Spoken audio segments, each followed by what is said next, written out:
Hey there, didn't see ya. Chad here, here to explain my physics video. You're probably wondering, why did I pull out a ping pong paddle and a ping pong ball? When that has absolutely nothing to do with my experiment. Now let me tell you a story. It all started one night in Whistler.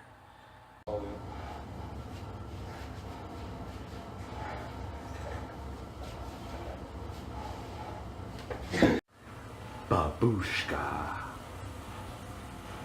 Chad, I'm trapped under a rock, bro. A rock! What happened, Brad? There's a rock on me, man. Don't worry, I got this. I'm going to be comparing the experimental and theoretical distances traveled of the tape after collision. To calculate the theoretical distance, I'm going to be using the knowledge of law of conservation of energy, the law of conservation of momentum, and kinematics. For the first component, using the law of conservation of energy, I'm going to be calculating the ball's velocity right before impact with the tape. So, at the initial position of the ball, total energy is equal to the gravitational potential energy of the ball. Using the equation of mass of the ball times the gravity times its initial height, we get 1.28 joules. If total energy is conserved throughout the motion of the ball, right at the bottom of the pendulum motion, it'll be total kinetic energy. Manipulating the total energy equation to solve for the velocity, we get 4.22 meters per second. To calculate the velocity of the ball right after collision, we're going to need to first analyze its final position. The total energy at its final position is going to be total gravitational potential energy. To calculate that, we're going to be using the gravitational potential energy equation, which is the mass of the ball times the gravity times its final position, and we get 0.196 joules.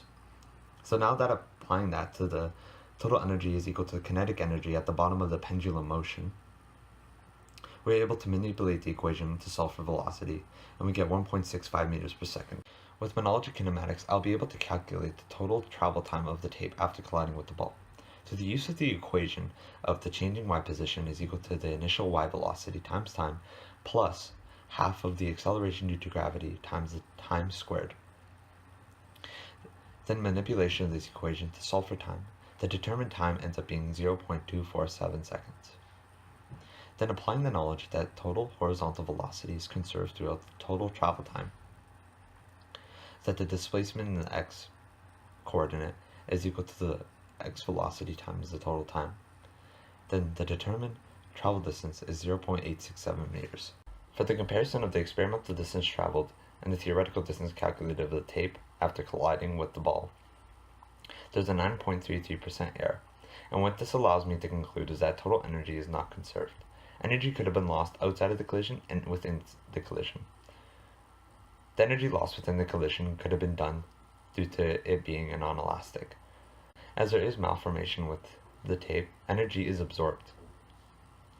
And outside of the collision, there can be experimental error, caused from me, and due to non-conservative forces.